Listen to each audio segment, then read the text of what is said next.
Hi மக்களே, sir டெக்ஸ்லேருந்து உங்கள் நந்தினி பேசுகிறேன். மக்களே எல்லாரும் எப்படி இருக்கீங்க? நல்லா இருக்கீங்களா? இன்னைக்கு என்ன பார்க்க போகிறோம்னா, மக்களே கஸ்டமரோட மிகப்பெரிய டவுட் என்னென்னா, 2000 ரூபா சாரியோட குவாலிட்டியை 500ல் கேட்டால் கிடைக்காது மக்கா. 2000 ரூபா சாரிக்குள்ள குவாலிட்டி 2000 ரூபா குவாலிட்டி மாதிரி தான் இருக்கும். 500ல் உள்ள அதே மாடல் அதே டிசைன் வந்து அந்த 500க்குள்ள குவாலிட்டியில் தான் இருக்கும் மக்கா. இதுதான் மக்கா டிஃப்ரெண்ட் டிசைன். இதே எக்ஸாம்பிள் நான் இப்போ கொடுத்துருக்க சாரியே இது வந்து எந்த குவாலிட்டி, ஜஸ்ட் இது வந்து 400 ஒன்லி தான். ஆனால் அதுக்குள்ள குவாலிட்டி மட்டும்தான் இது இருக்கும். இதுவே நம்ம வந்து 2000க்குள்ளே எடுத்தோம்னா அதோட குவாலிட்டி வித்தியாசமாக இருக்கும். நம்ம மேனுஃபேக்சர் செய்கிறவங்களுக்கு இடத்துல வந்து நம்ம ஒவ்வொரு குவாலிட்டியை பார்த்து தான் எடுக்க முடியும். சீப் அண்ட் பெஸ்ட்டாக வந்து கிடைக்கிறது கஷ்டம் தான் மக்கா. நம்ம எல்லா மக்கள் பேசுகிறது சீப் அண்ட் பெஸ்ட்டாக கிடைக்கணும்னு.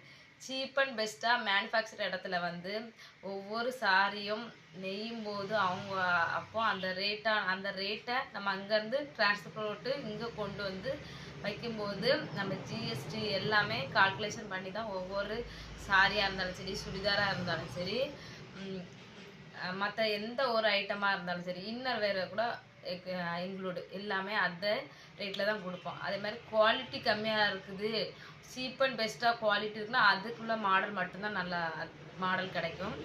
அதுக்கப்புறம் நிறைய பேர் கேட்குற டவுட் என்னென்னா, அக்கா இப்போ ஒரு 1000 ரூபாய்க்குள்ள சாரி எடுப்பாங்க.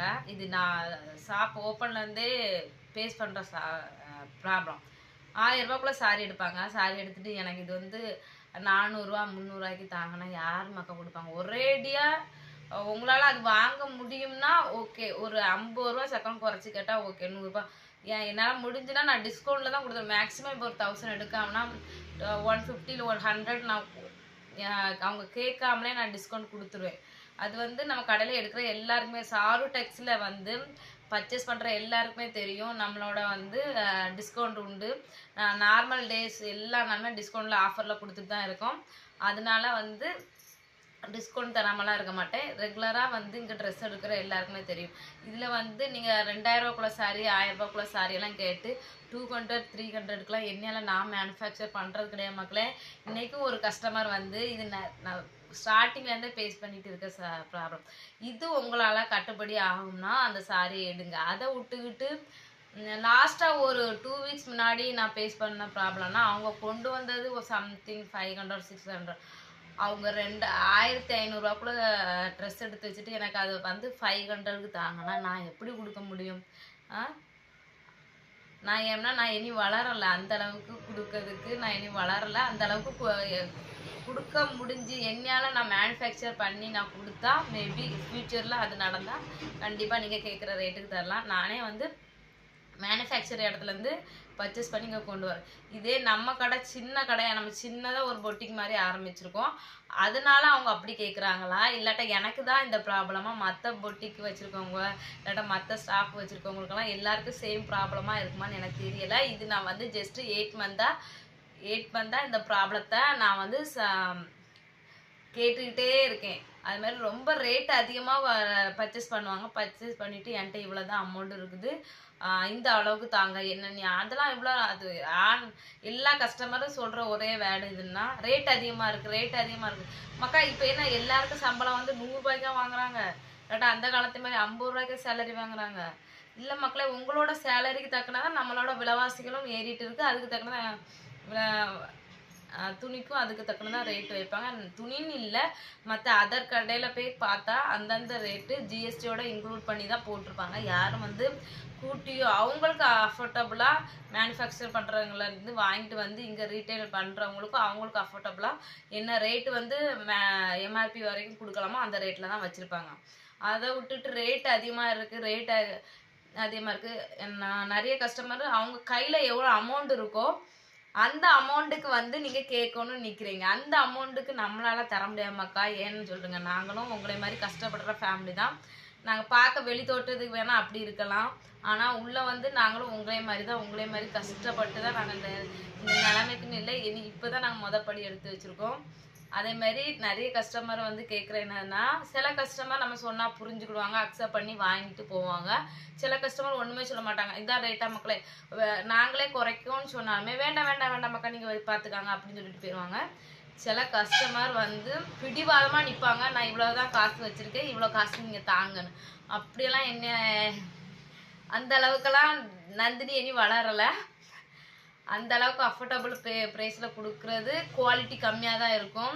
1000 ரூபியில் உள்ள சாரி 1000 ரூபியில் உள்ள குவாலிட்டி தான் இருக்கும். 2000 உள்ளது 2000, 5000 உள்ளது 5000 உள்ள குவாலிட்டி தான் இருக்கும். ஏன் 10,000 1 lakh எடுத்தாலுமே அந்தந்த குவாலிட்டி வேஸ் வித்தியாசமாக தான் இருக்கும். நீங்கள் வந்து 500, 200, 300 வச்சுக்கிட்டு அதே ரேட்டு கேட்டிங்கன்னா மக்கா நம்ம வந்து அந்த அந்த அளவுக்கு உள்ள குவாலிட்டி தான் நம்மளால் சப்ளை பண்ண முடியும். அதனால நம்ம வந்து நீங்கள் வந்திருக்க வாட் யூ சே என்ன சொல்கிறது எனக்கு தெரியல மக்கா. ஏன்னா இது வந்து 8 month தான் நான் இந்த ப்ராப்ளத்தை சந்திச்சுட்டே வரேன்.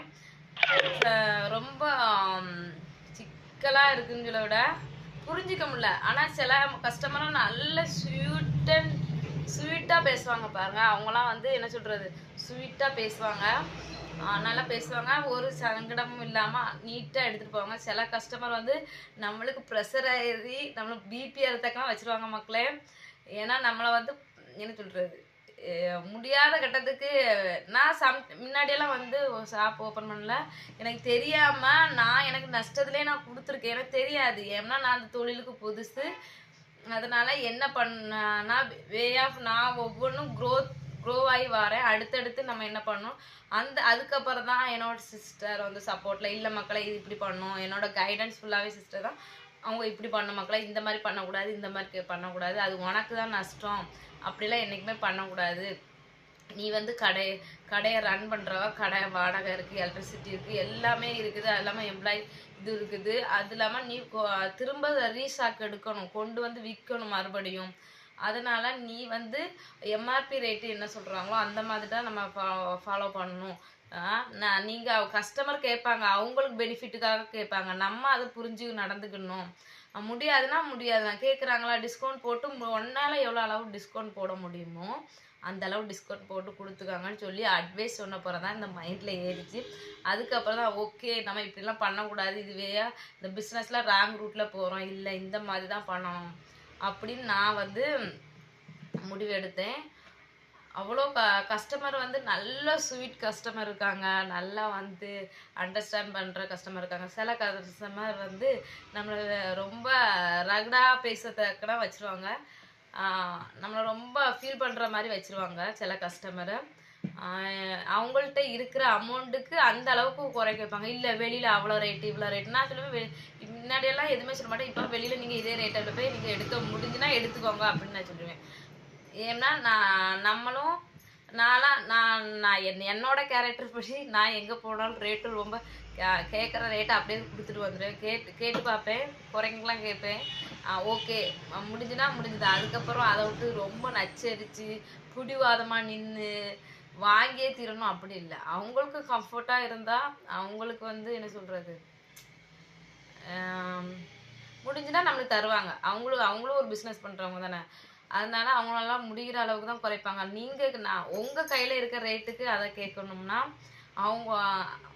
அது நம்மளுக்கு நஷ்டமாக லாபமானு புரிஞ்சு நடந்துக்கணும். நிறைய கஸ்டமர் வந்து நல்லா பேசி வரவேற்காங்க, அதேமாதிரி நிறைய சப்போர்ட் கொடுக்கீங்க மக்களே. நீங்கள் எனக்கு யூடியூப்பாக இருந்தாலும் சரி, ஃபேஸ்புக்காக இருந்தாலும் சரி, இன்ஸ்டாகிராமாக இருந்தால் சரி ரொம்ப சப்போர்ட் கொடுக்குறீங்க. நான் ஆன்லைனில் வாட்ஸ்அப்பில் ஏன் ஆர்டர் எடுக்கலன்னு கேட்டுகிட்டே இருக்கீங்க மக்களே. ஆர்டர் எடுக்கிறதுனா அதுக்குன்னு ஒரு எம்ப்ளாயி போட்டுகிட்டே இருக்கணும்.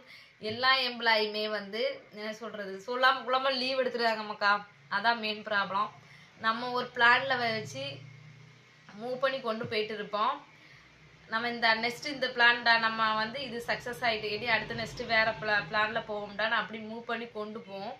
ஆனால் நம்மளுக்கு தெரியாமல் நம்ம வந்து எவ்வளோதான் நம்ம நன்மை செஞ்சாலும் அதை நம்மளை பொருட்படுத்தாமல் அவங்களுக்கு எது கம்ஃபர்ட்டாக இருக்குது அது மட்டும்தான் வந்து ஃபீல் பண்ணுறாங்க. சரி, அதனால இனிமே வந்து எல்லாமே நம்மளே எடுத்து முடிஞ்ச அளவு யாரோ எம்ப்ளாயாக இருந்தாலுமே யாருமே சீக்கிரமாக நம்பாதீங்க பிஸ்னஸ்மேன், அதுதான் நான் சொல்வேன். ஏன்னா ஒருத்தவங்க நம்பி பொறுப்பு கொடுக்கும்போது அவங்களும் தப்பு சொல்ல முடியாது, அவங்களுக்கும் ஃபேமிலி இருக்கும், அவங்களுக்கும் ஃபேமிலி ப்ரெஷர் இருக்கும்.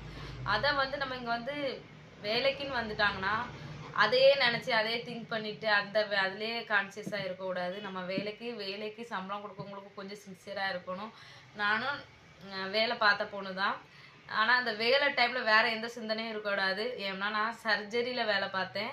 ஏன்னா சர்ஜரி வந்து மனுஷனோட உயிர் வந்து வரும், மனுஷனோட உயிரோட எந்த ஒரு சிக்கலும் வந்துடக்கூடாது. அந்த மைண்ட் செட்டு தான் இருக்கணும். அதேமாதிரி அதுதான் என்னோட சீனியர் ஸ்டாஃபெல்லாம் சொல்லி தந்திருக்காங்க. இப்போ உள்ள எம்ப்ளாயெல்லாம் எதுவுமே சொல்ல முடியல. ஏதாவது சொன்னால் கூட டக்குனு கோவப்பட்டு அவங்க பாட்டு போயிடுறாங்க.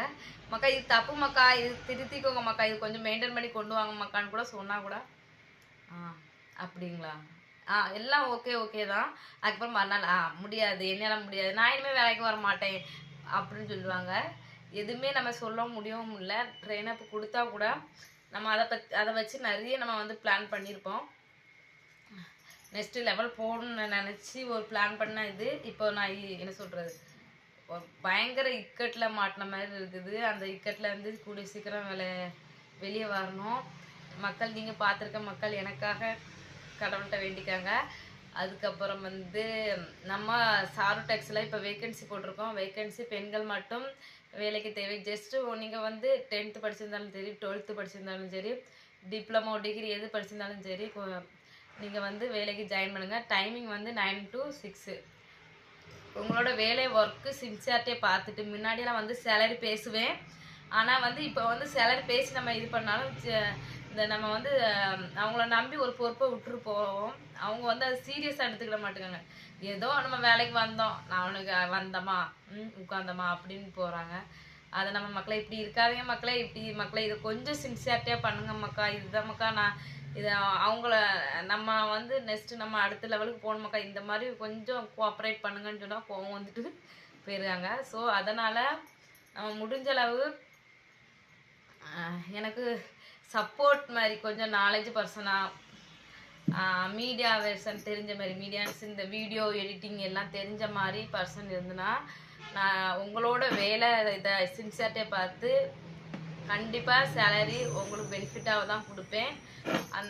இந்த மாதிரி பெனிஃபிட்டு வந்து எவ்வளோ கொடுக்கணும் உங்களோட ஒர்க்கிங் பார்த்து தான் நான் கொடுக்க போகிறேன். அதனால் யாராவது 10th படிச்சிருந்தாலும் சரி, 12th படிச்சிருந்தாலும் சரி, முக்கியமாக ரீல்ஸ் எடுக்க இன்ட்ரெஸ்டாக எடுக்கிற மக்கள் வந்து சாரு டெக்ஸ்டைல்ஸை வந்து கான்டாக்ட் பண்ணுங்கள். கீழே தெரிகிற நம்பருக்கு கால் பண்ணி உங்கள் டீட்டெயிலை சொல்லுங்கள் மக்களே. நம்ம வீடியோ பிடிச்சிருந்தா லைக் பண்ணுங்கள், ஷேர் பண்ணுங்கள், சப்ஸ்கிரைப் பண்ணுங்கள். மெயினாக யூடியூப்பில் வந்து சப்ஸ்கிரைப் பண்ணிக்காங்க. இந்த வீடியோ உங்களுக்கு நல்லா யூஸ்ஃபுல்லாக இருக்கும்னு நினைக்கிறேன். ஏன்னா எனக்கு நிறைய இந்த மாதிரி கஸ்டமர் நீங்கள் வந்து சால்வ் பண்ணியிருக்கீங்களா. பிஸ்னஸ்லாம் வந்து எனக்கு எனக்கு தெரிஞ்ச அளவுக்கு நான் மேனேஜ் பண்ணி கொண்டு போகிறேன். இதுக்கு அடுத்தடுத்த லெவலும் வந்து நீங்கள் எனக்கு சப்போர்ட் கொடுக்குற ஒவ்வொரு நொடியும் தான் நம்மளோட சாரு டெக்ஸ் வளர்ச்சி அடைஞ்சிட்டே போகும். அடுத்து வந்து நிறைய பேர் வந்து வீடியோவில் கேட்டுட்டு இருக்கீங்க, அக்கா நீங்கள் வந்து ப்ளவுஸ் எல்லாம் வந்து வச்சுருக்கீங்களா அப்படின்லாம் கேட்குறீங்க. நான் இன்றைக்கி இல்லை, ஈவினிங் உள்ள வீடியோவில் வந்து ஈவினிங் போடுற வீடியோவில் கண்டிப்பாக நம்மகிட்ட என்னென்ன கலெக்ஷன் ப்ளவுஸ் எல்லாம் இருக்குதுன்னு நான் வீடியோ போடுவேன். அதே மாதிரி நம்மளுக்கு வந்து ஸ்டார்டிங் ரேட்டு என்னதுலேருந்து ஹை ரேட்டு என்ன வரைக்கும் இருக்கிற ரேட்டு வரைக்கும் போடுவோம் மக்களே. நீங்கள் பார்த்துக்காங்க. அப்போ தான் நம்ம வந்து என்னென்ன கலெக்ஷன் வந்து சாரு டெக்ஸில் இருக்குதுன்னு புரிஞ்சிக்க முடியும். நம்ம வீடியோ பிடிச்சிருந்தா லைக் பண்ணுங்கள், ஷேர் பண்ணுங்கள், சப்ஸ்கிரைப் பண்ணுங்கள். பிடிச்சாலும் பிடிக்காட்டாலும் சப்ஸ்கிரைப் பண்ணுங்கள். ஓகே, பாய்.